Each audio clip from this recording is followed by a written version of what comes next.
brain sluice, slick with ectoplasmic juice. Ecstatic energy, a fire that fuels our memory. With genealogy, with spiritual topography. Questions for your answers, we are data necromancers. Imagine or fantasize about being pocket-sized. Do you? That sounds terrible. I'd rather be giant. I'd rather be huge. I feel like it'd be easier to accommodate a tiny thing than a huge thing. So, you're projecting. You don't want to be a burden on anybody. Well, I mean, like, energetically, like, if you were gigantic, you'd have to eat 10,000 kilos of romaine lettuce, and if I was a mini, Do I giants would eat? Giants eat a ton, babe. Are you sure? They're so hungry. Have you ever heard of Paul Bunyan? No. And his babe, the big blue ox? Yeah. Well, I didn't know that he ate a lot. I'm sure he was eating flapjacks and shit. You're thinking about it from the food provider perspective. Always. Megan was airplaning a spoon into my mouth last night during class, and I was like, could be caramel, could be vinaigrette. I don't know, and it was vinaigrette. But I mentally prepared for either could be option. Piss, could be sweat. But you knew it was going to be delicious. I did know that, and it was.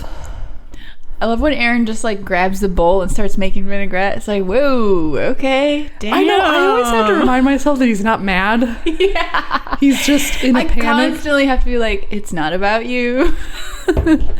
Not that he has like overt expressions of aggression, but he does things in a manner that does come off that way, though.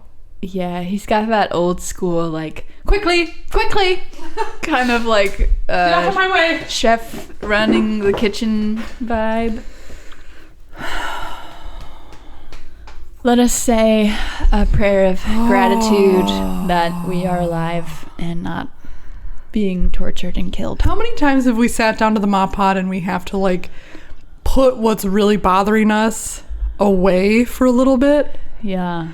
It happens too frequently, but that's humanity for you. Like this morning I was telling Megan, Ruby's butter on her toast wasn't room temp or whatever. And she started to have this absolute freak out. And I was like, we're not getting firebombed right now. I am not getting murdered and dragged around behind the back of a truck for being a woman right now. Can we just eat the fucking toast? And then she ate it. She picked up what I was laying down, which was like, she's gratitude, like, babe. Oh, like shit. Good thing we're over here. We've sacrificed a lot to be number one. What have we sacrificed? Any taxpayer benefit, like healthcare or flying cars or paved streets, cured cancer, nothing. Like that has all been dumped into the war machine. And so now nobody fucks with us, and we murdered a lot of civilians in World War II, and we've we've been a major player in useless wars, and God knows what atrocities. Why are useless wars fought? Oil, I'm gonna guess. If I would put all my money on oil. Afghanistan, Kuwait, Iraq. Yeah.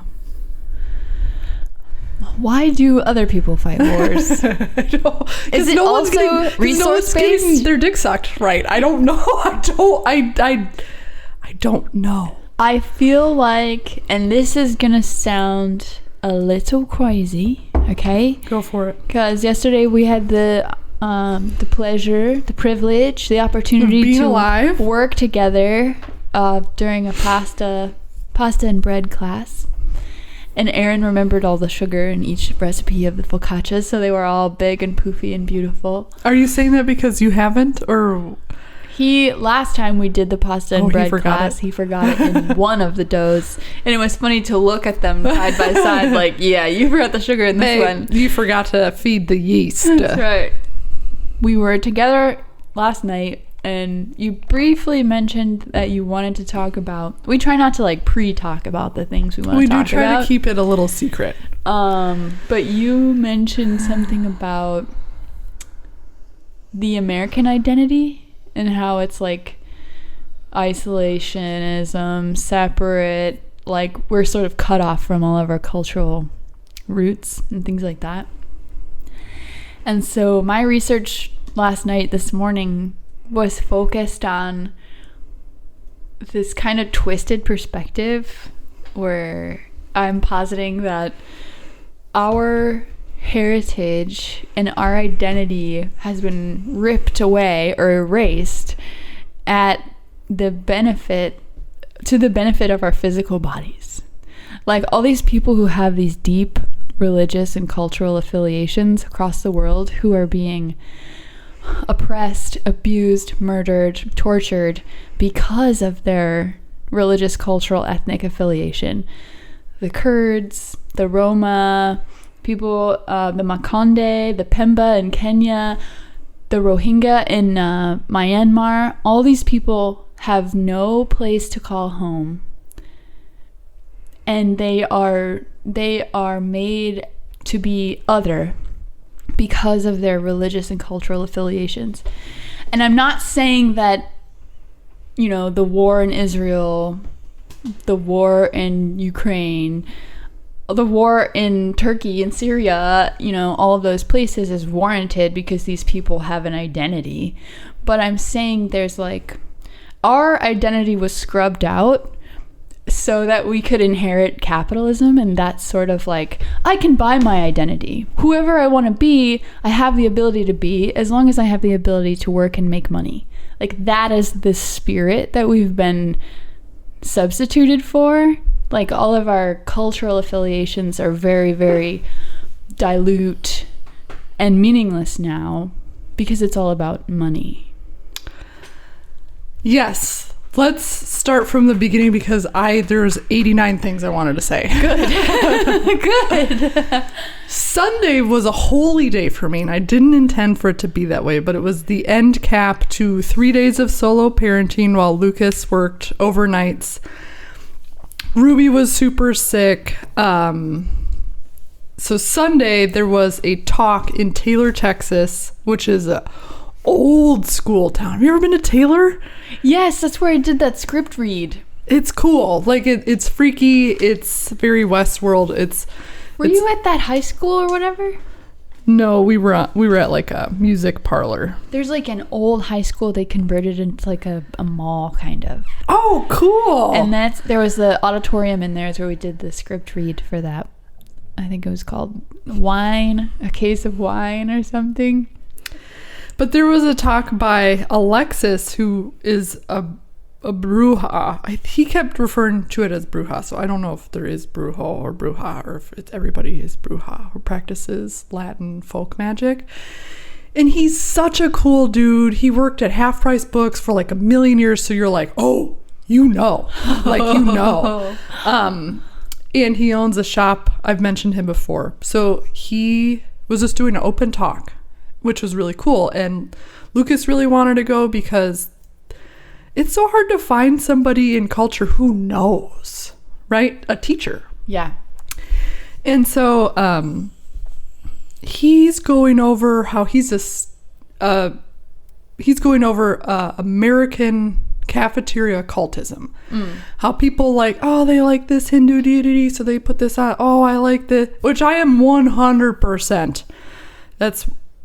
I don't know what else you're supposed to do when you don't have an identity. Yeah. Oh, that sounds cool. Oh, this resonates with me. I'd love to have a path of just Hindu practice, but that's hard to find in Central Texas. Or is it? So he's like, I'm a staunch traditionalist because you have to be initiated for certain practices of magic to work in these cultures. And he's talking about so many cultures throughout the whole event. Payo Mayambe, which is from the Congo? Ooh, I'm gonna butcher it. Didn't bring my notes. He's talking about stuff from the Dominican Republic. Practices. He's talking about pre-religion too, which is what he focuses on. Was it candomblé? Payo Mayombe is one of them. Which Lucas was like, oh, he's like, I've been a big fan of that. I gotta put a pin in that. Let me finish this. And then he's talking about stuff from the Congo, stuff from Niger, stuff from Nordic countries, Germanic countries. He was talking about how in San Antonio there's like this German influence part of town. He's like, man, I bet you the magic here was really cool because it's always influenced. And he said that's what's cool about America is slaves would come over and bring voodoo, Haitian stuff, Cuban stuff, and then it would naturally blend because they were forced, like, hey, you can practice it, but do it this way, or no, you can't practice it, or, you know, everything kind of became secret. And as he's talking about this, I'm like, oh my God, everything has been wiped all over the world, not just America, but all over. As Jesus Christ being murdered on a cross became like the green light for life. And everything has been totally torn, and here we are. And I was like, holy shit, this is crazy. So there's that. And then Lucas was like into this Payo Mayombe. I'm probably butchering it. That's okay. And I was like, I didn't know that. And he's like, yeah, it has this really bad rap. It was like what you saw in gross 60s and 70s horror movies, like slaughtering animals, animal sacrifice. And Alexis was like, look, that was all Hollywood. But the place where these religions were born, you couldn't go buy meat at the grocery store. There was no prepared meat to go buy. So what are you going to do? He said, would you rather slaughter the animal and make an offering to the land, make an offering to the... talking about how holistic it was to kill an animal before eating it. And he's like, we now live in a country where that's all done out of your sight. He's like, what do you think that kind of brings to the table? Which is why I brought up like serial killers in America, because I was like, all of our forms of sacrifice are now like scrubbed. All the viscera has been scrubbed, and we have no connection now with like what it would be like to be like, okay, I'm about to eat this chicken. Let's do the whole thing. Let's appreciate the chicken for what it is, offer the land what it needs, spill the blood because it's seemingly that's just part of being human. Yeah. But do it with thought and not in some like mechanically separated fucking factory. Yeah, with your big like rubber coat on and the goggles and the boots, and you're just like hating your life the whole time. And then later in the day, I started a Val Kilmer narrated documentary about meth. And it was talking about, in Meth, where I come from, ravaged suburbs of all of Minnesota, just became like a meth haven. And he's interviewing all these kids who do meth, and they're just like, there's nothing to do. We were bored. There's nothing to do. There's no identity. And I'm like making that connection to the talk earlier, like, you've taken away, like, teenagers need anything to do. Whether it's a hobby, a sport, a skill, a job that they feel is meaningful versus working at Chipotle, you know, where you don't really feel like that's super meaningful. And I was like, okay, all of our needs have been met, probably because of the scrubbing of all cultures. Well, they got rid of 80% of our needs. You know? It's like, right. You're being fed and you have a house over your head. You have everything you need, right? You have food and shelter. You know? So you have food and shelter and meth. You have opioids killing everybody on the East Coast. Like astronomical numbers. It's weird. I wanted to bring all of this to you. Here it all is. And dump it and be like, where do we begin? So what I did last night is Alexis described to me what necromancy is, which I thought necromancy was animating zombies. I have no idea what necromancy is. But the way he described it, I was like, ding-a-ling-a-ling-a-ling-a-ling, ding-a-lingus. Oh, talking to? it's mostly communicating with spirits and having them do your bidding. And he was like, the reason why necromancy works is because he's like, deities and gods don't have rent to pay. They don't have jobs. They don't feel pain. So if you come to them with something, they're like, worship me. I don't know. What do you want? What's in it for me?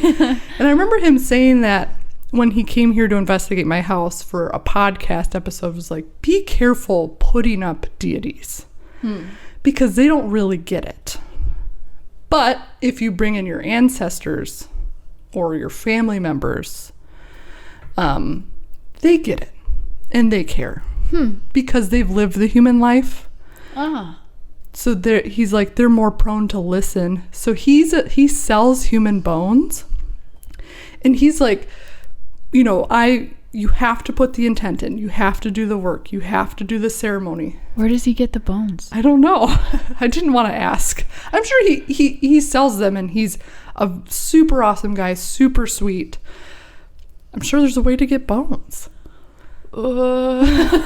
My question is, how do you know whose bones those are and what they're attached to? I'm sure he knows because he takes it all super seriously. Okay. And he's very like, you do not fuck with this. You do not buy this from there. I'm thinking of like a driver's license where right next to organ donor, it says like spiritual bone donor. Like, when I die, take my bones and use them for magic. Take them up. Take my ribs, bitch. So he said, but he's had some people who just purchased it, and before they dove into the practice, he was like, he's like, all these doors for these people open up. That's how.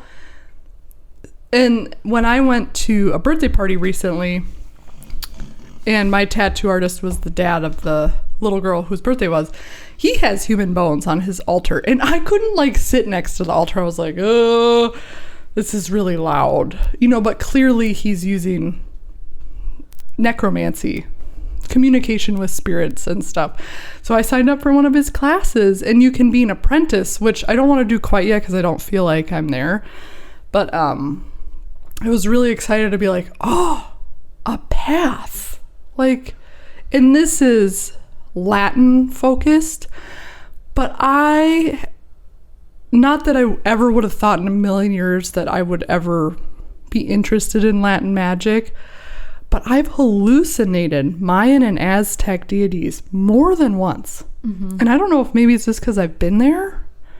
I don't look at the art very often. I'm also not familiar with any of the deities. So I don't know what's showing up or why. But that is pretty intense. Anyways, how do you feel about the petri dish of suburban America? That's so cool. I mean, it's so cool to be able to take part in that kind of heritage or that kind of like lineage. And it's interesting how that person associates powerful magic with like the strength of tradition. But at the same time, he's like offering you a way into that tradition where you can start to manipulate that powerful magic. He's a priesthood, or he has priesthood he is, I don't know, 40% Native American, and then the rest is Spanish. Yeah. So he's officiated into two of them, and that's what he teaches. Right. I'm sure that there's so much power to be handed down from generation to generation, but we missed the boat on ours, I guess. Well, you know, I was thinking, we dug up Adam Hazelmeyer, and we found out that in the 16th century, so it's the 1700s, right? 16th century is 1500s. So 18th century. 18th century, Adam Hazelmeyer was uncovering Rosicrucian. Oh, yeah. Manuscripts, and I didn't read I found like a huge scholarly article about why does it say there's an ad is about to run. I'm like, wait, why? On our live stream? For what? The fuck? Sorry guys, what a bummer. 5, 4, 3 10 9 8. Wait. Anyways, I don't understand. Grab something. Go out into the yard.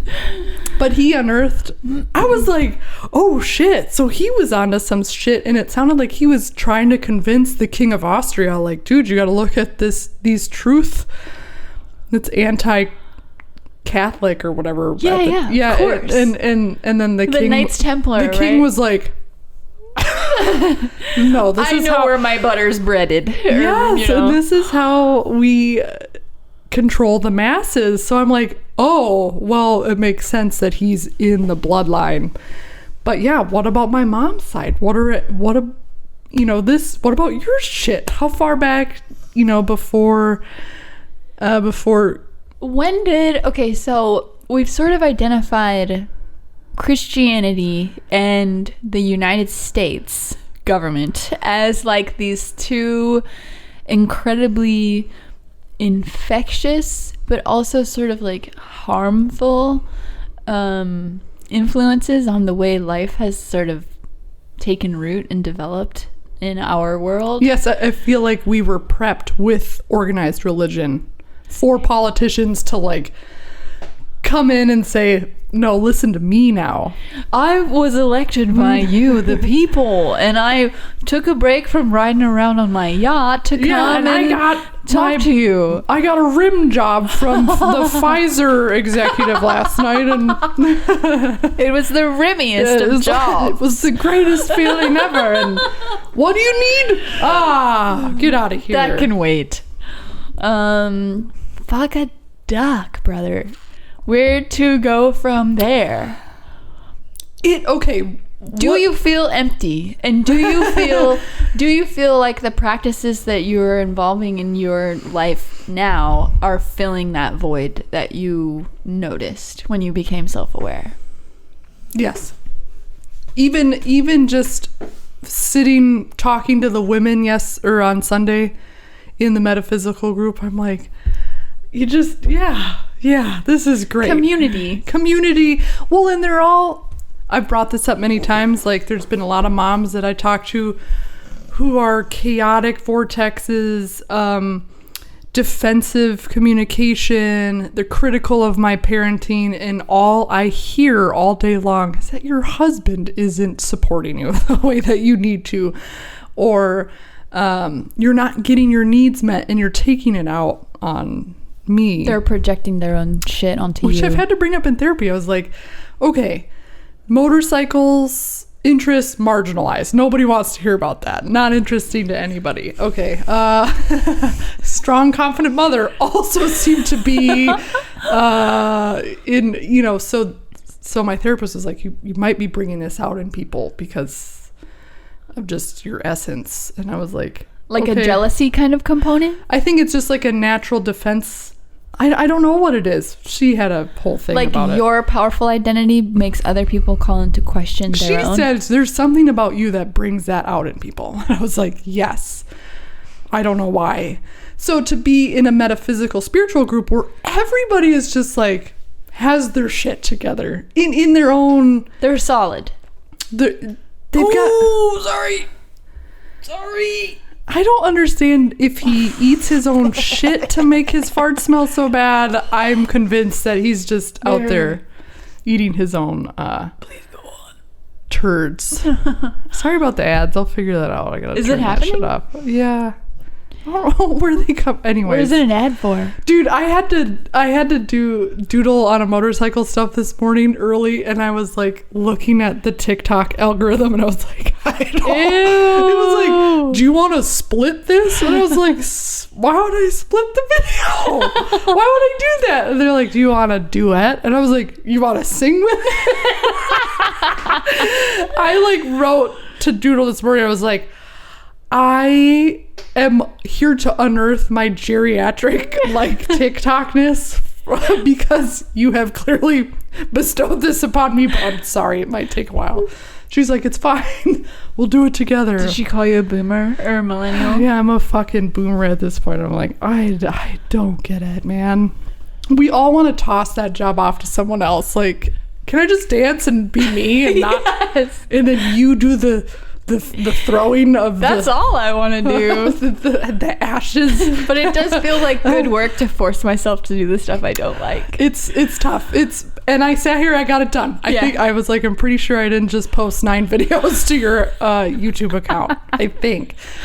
Anyways, so do you think how it's almost like the petri dish that was formed, the substrate of food to, word of the day, proliferate. On the red dye number 3. I also saw this reel that was talking about where you raise your kids is the most important thing ever. Besides abusing them or neglecting them. They're like, external influences are stronger than anything that comes from the home. And I was like, oh, fuck yeah. I remember not listening to anything my parents said. Yeah.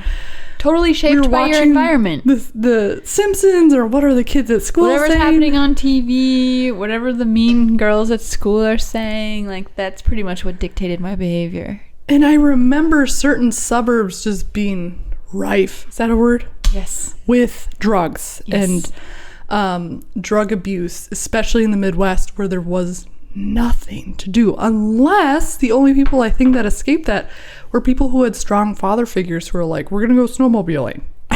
Yeah, if there was everyone dad else suffered, it was like, hey, after school today, I'm gonna take you to the hardware store and I'm gonna show you about all these PVC pipes. It's like, can you imagine if that type of sobering force was at work when our little brains are being formed? So what?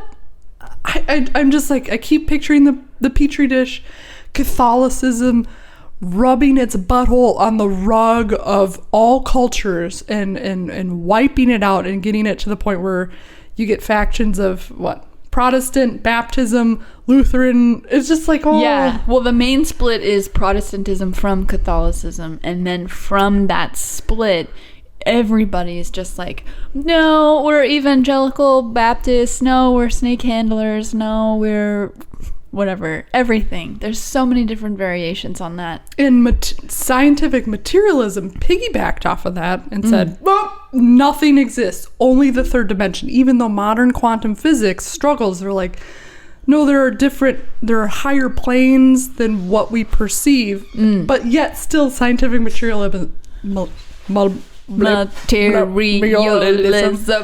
is like, no, there's different dimensions. Well, there's emphasis on that scientific empiricism because of things like Catholicism that ran rampant and were in control for so long on the basis of these things that couldn't be proven, that were only faith-based. So that's why it swung so hard in the other direction. And how often would you have witnessed whatever you want to call it? Magic, miracles. The shit Jesus was doing was magic. Moses separating the sea. Okay. I'm so scared he's gonna...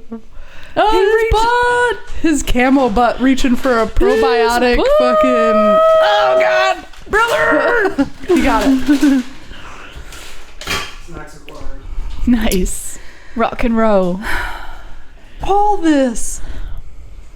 And it's stuff that the show that Magic Toaster still needs to watch, Encounters, where it's like... Oh, I've started watching that. Where they really question, like, why is it okay for all this fantastical shit to happen in the Bible, but if you were to ever bring it up with anybody else under any other guise of any other culture, you're wrong. You're deemed a quack. Obviously. It's the same reason why, okay, the government comes in, Big Brother comes in the 40s and 50s and says, I got this, don't worry about it.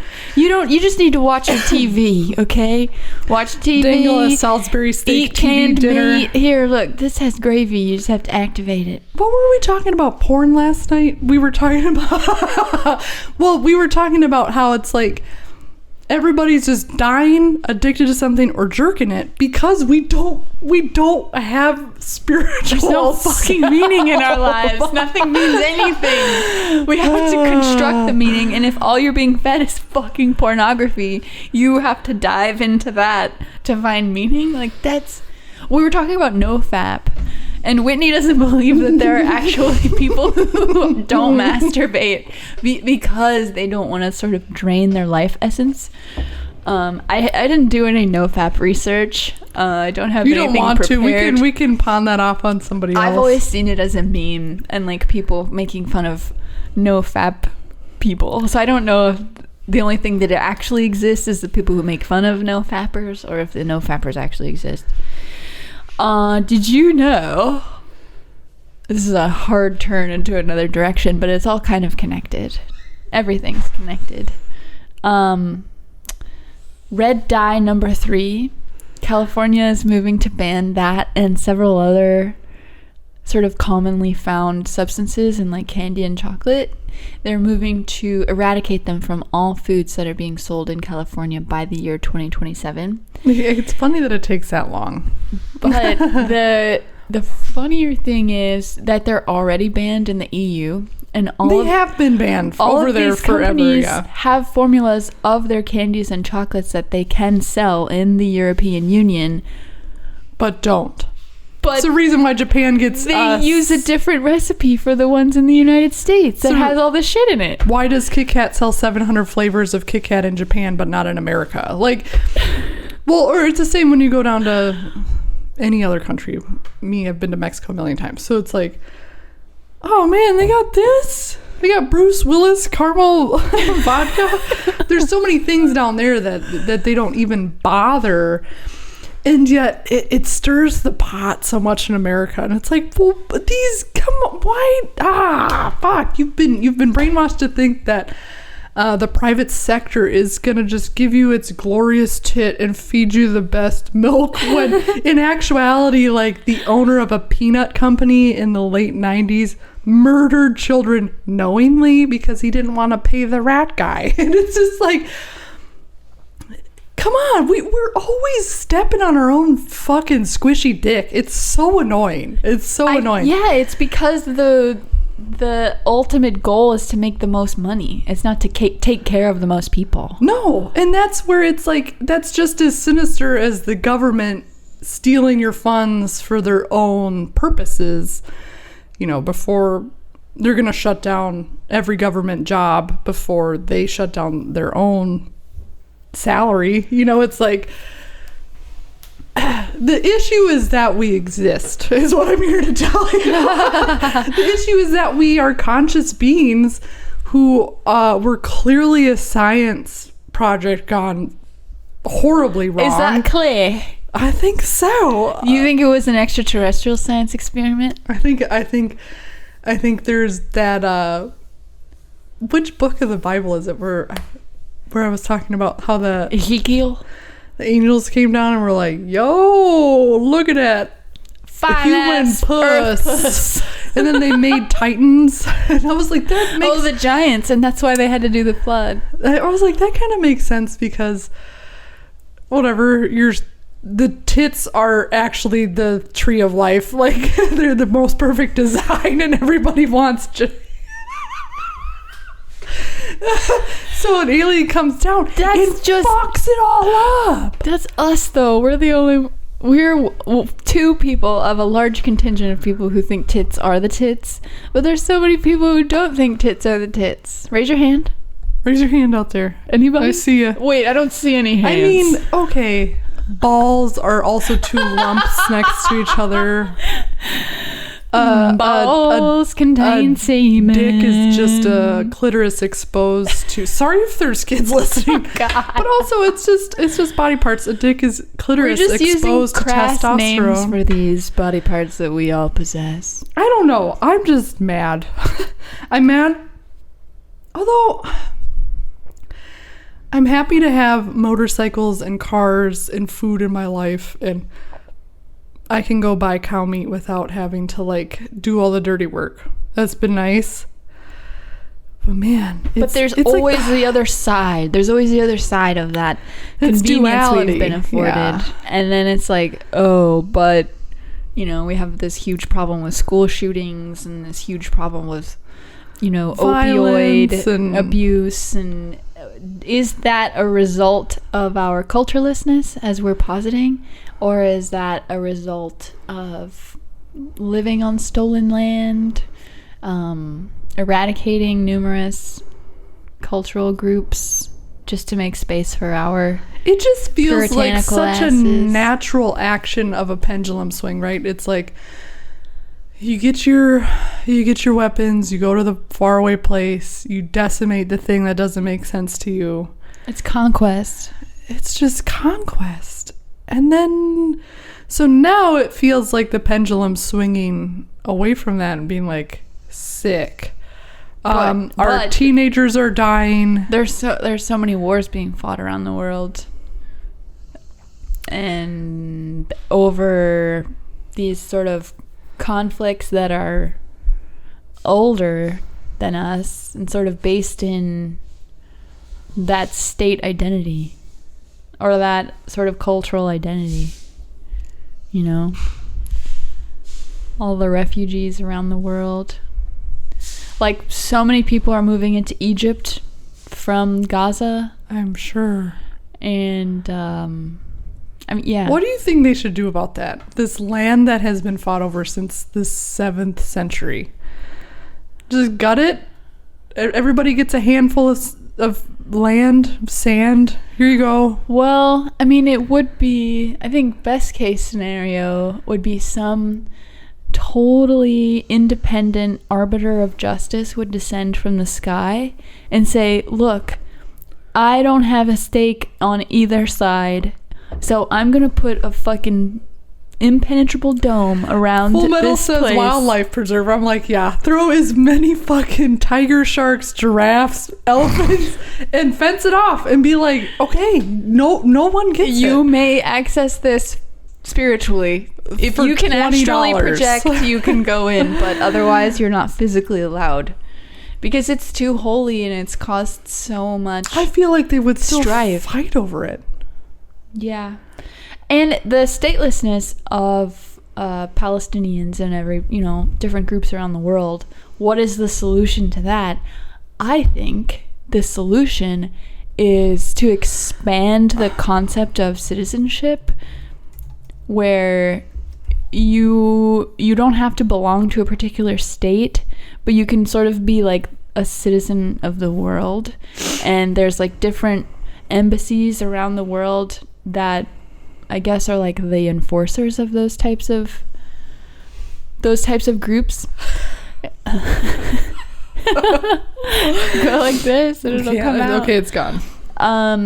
So in some like utopian future state, everybody is okay and chill, and it's because of this sort of like global United Nations force that makes discrimination against people because of their religion or their sex or their statehood or their gender or their skin color. I don't think you can pop the zit of, but it's mine. Well, what do people really need? They need a home. They need to be able to create a family and take care of them with a job. They need to eat. I think we can accommodate everybody spatially, but why do they want like spiritually though? Maybe this comes. My spirit belongs to my fatherland. Well, you can't get back to your fatherland. So what are you going to do now? You become a vessel of capitalism like us? What's our fatherland? I do want to know what the obsession is with physical space. Well, and how many of them are really fiending for that versus the groups that are extremely angry and extremely powerful and extremely, like... I think the obsession with physical space, like specific physical space, is because we are very specific spatial physical beings. Like, I don't think we would be the problem is existing. Like, vehement about protecting a certain area or going to a specific place in order to, like, express our spirituality or our religion if we weren't, fourth dimensional beings in a third dimensional world. I think with Protestantism, you see it sort of dissolve because we sort of disembodied ourselves from our homeland. We sort of decided, we don't need to talk to God through this pope or whatever.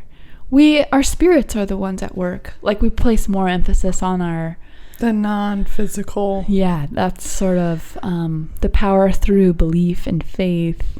But throughout time,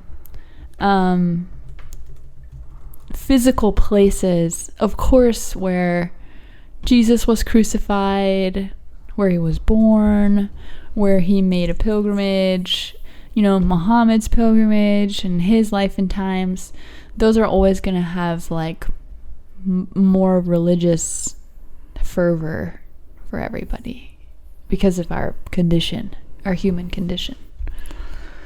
I want to take a big shit on the human condition. But it's also, for all the ways that it's terrible, it's also great. There are so many, and I'm not trying to be toxically positive about it either, because I think we have to have both, and we have to sort of acknowledge both. But even though there is this sort of rampant condition of soullessness, or like, I don't know, I always go back to thinking about the Kardashians and how that's our sort of bronze idol. It is so crazy to be like trying to read about the Hamas, and there's this fucking news headline about some Jonas Brothers married a Game of Thrones queen. And I'm just like, for me, what? I was reading about Hamas, and then on the side, it was like a how woman to make your prostate bigger in a bikini, and it was like how to be thin, and I was just like, wait, this. How to be thin? Eat 69 hard-boiled eggs every morning until your colon cancer doctor tells you the secret, the magic secret. Wipe they have it, and that's the only way to unlock it.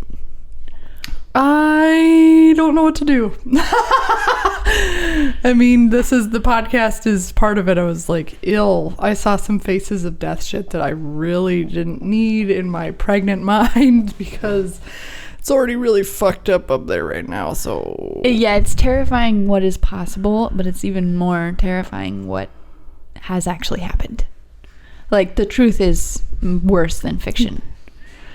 I was reading about, so I was thinking about this concept of like perceived duty in relation in relation to our like identities, religious or cultural, ethnic, whatever, our heritage. So our perceived duty, especially in relation to like Islamic State sort of groups like Hamas, their perceived duty, as handed down through the Quran, they perceive their duty to be jihad. Mm-hmm.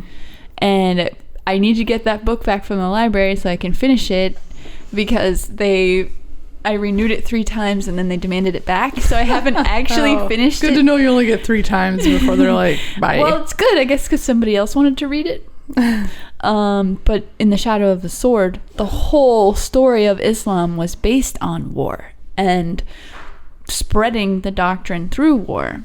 And when the Ottoman Empire, which was this explosive, expansive replacement for the Roman Empire, the Ottoman Empire, the Armenian genocide engulfed everything and spread Islam throughout the world. When the Ottoman Empire fell, they started to draw lines, and it was during World War I. So, of course, the West was meddling in the affairs of these people who were deemed the losers, and there were treaties that were signed that drew lines around areas and said, this group is in charge of this area. And this has happened throughout time, countless times, throughout Africa, throughout Asia, everywhere. The results being, here we are, like, especially if we're talking about the Kurds, which is another ethnic group that is stateless and just constantly oppressed and discriminated against. So they have no access to education, healthcare. So basically the entire ethnic group is in a steady state of decline because they have nowhere to call home. Because after World War I, there was a treaty that determined, 1920, determined that they would have a place called Kurdistan, which was on the border of Turkey. But then 3 years later, there was another treaty that said Turkey would get this land, and it took it made no provision for the Kurds. So since then, the Kurds have just been getting pushed around, oppressed, abused. And this situation is analogous to so many across the globe. And then we're sitting over here on this gigantic graveyard where our ancestors moved in and effectively erased all of the groups that would vie for our space that we were claiming. So we see examples of how it manifests when the people are not erased. The Kurds are still very much alive, and still there's like all these skirmishes that happen as a result of that ethnic clashing. So at the beginning of our talk, I was like, I'm going to say something that sounds really stupid. What if our identitylessness has saved us from ongoing warfare? Mm-hmm. But also our isolationists and our emphasis on money. So we're safe, sort of, unless you count all the AR-15s. We're safe. We're safe from other people, Yes. not from ourselves. But we're empty. Yeah, I guess that's the duality, right? It's like you get a car and you get an apartment and you get food and a refrigerator and a cell phone. You can have a dog. You're on top. You're way You can buy above little most outfits people. for your dog. You know? You can dress him as a bumblebee. Look, Halloween's coming up. Don't you want to buy stuff for Halloween? It's just this, it can't be like a stalemate. It feels like a stalemate. There's got to be a way that we can push back against this like materialist world, you know? Because the emphasis on scientific empiricism and materialism. So would that be emphasis on the spiritual? It is, but I think there's also like a commodification of the spiritual realm, you know? There's always going to be this facet where somebody has to make money off of it. And I feel like that is, it sort of sullies the transaction. To make it a transaction makes it less spiritually powerful, I guess. Well, it's almost like natural for things to be pay-gated because of where we're at. Exactly. But it's like you had to bring your jewelry and shit to the fucking church. I mean, they passed around the fucking... Right. Yes. You had to. Absolutely. And if you didn't and that put was the anything beginning in, of the commodification of spirituality. And especially when Catholicism was emphasizing the need for people to actually buy indulgences so that they could save their deceased loved ones from purgatory. It's like, how can we ever be whole if there's like this transactional worth placed on our lives? And maybe I should read the Communist Manifesto and then, you know, get more information from the other side of it and see why that has never worked in practice. Yeah, but somebody gets in charge and then Cuba, you know, it's just like, well, there's actually lots of countries that just did not pan out at all. So Korea, Vietnam. I don't fucking know, man. I don't know. You know, and Corgi says we're so brainwashed that we can't imagine someone not trying to make money. So it's like, okay, our thinking has been altered to a point of like, everything's... What's the next move? Like, we want to be deliberate with our next move and like create a world that has less suffering, you know, but... I had this talk with an old communist coworker of mine a long time ago. And I was like, okay, you need to explain to me exactly how society works because it's so massive. You need to explain to me how the sewer system works, how getting electricity works, how getting running water works, and how getting food works, or things I don't have access to, or medical care. And he was like, okay, so everybody has a job. And I was like, you're going to get married and you want someone else to take your place while you get married. But they need an incentive. How do you incentivize them? With your time? Is there the commodification of time and dedication? Or do you bribe them with something that you have? Okay, well, I'll trade for you. And then it just goes, and then that's going to evolve into and currency. Cash is king because everybody takes cash. And how do you have meaningful transactions like that? I think that there is a way, because I'm a self-professed futurist. Yeah. There is a system that doesn't exist, and we have a really hard time seeing it. And it's not going back, and it's not going to anything that already exists. It's going forward. So whether that's a Jedi Council or like... Yeah, well, I mean, it ties in also with your... I just got foamed. Wait. No, let me say this. Jedi. Okay. Jedi. No, your... you have this idea... Oh, fuck. Futurist doesn't exist. Jedi Council. Oh, bartering? No. Was I going to talk about bartering? Oh, yes. Got it. Okay. So you're part of your futurist utopian society is this transparency. And so everybody knows where every dollar goes. And, you see how much the CEO makes versus the person who has to watch the place at night, whatever. That system is not gonna go anywhere fast. That system where everything is hidden and people are, doing these sort of nepotism kind of things where everybody who's connected in the social realm will get benefits. It's so intricate. Like, there's no way for us to make it just society because everybody's always going to be looking out for their own best interests. I've always wondered that too. I was like, okay, there has to be a loophole to the system, and it would probably only last with one leader who gave a shit. There has to be incentive. There has to be transparent. Yes, there has to be incentive to whistleblow. Right. There has to be incentive to be transparent. Whereas nowadays, the incentive is being quiet and letting things go the way they are. Maintain the status quo, and you will be taken care of. So we've got some work to do. You're human. You want something. Whether that's in a tribe and you see something that you want and you want to trade something for it. Dowries. I mean, it's just like... the wants are... And that is part of like social systems that furnish us in ways that we can't even imagine. Like, imagine having this like centuries long tradition that you get to be a part of and sort of try and take the dirtiness of like selling a daughter out of it.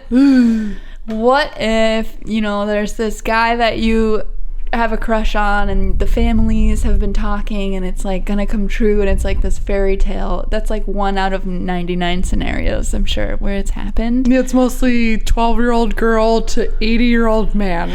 Like over and over again. Yeah. But I mean, I don't know. Maybe it's worked for a couple of people. I'm not saying that system will work for everybody, but another completely different topic I read about this morning having to do with Iran. And, okay, so in the 70s, Iran was like quite a like hip happening place to be. And everybody kind of dressed in like the Western kind of clothes. Shit, I gotta go. Oh shit. Okay. No, I'll talk about her next time. Talk about her next time because I have to go pick up Ruby because the state of affairs kind of put us on a little bit late. No worries. But can you tell me off camera as we walk to the car? Yes.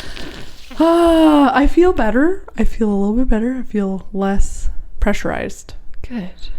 I don't know why we want to figure anything out. I feel like we should start getting guests on here because we have this power of discursive thought, so we're always trying to like solve the world's problems with it because we're so fucking smart. But all we can do is talk. Like, what else are you supposed to do? What else are you supposed to talk about? How else are you supposed to process and integrate what's happening without shoving your gullet full of...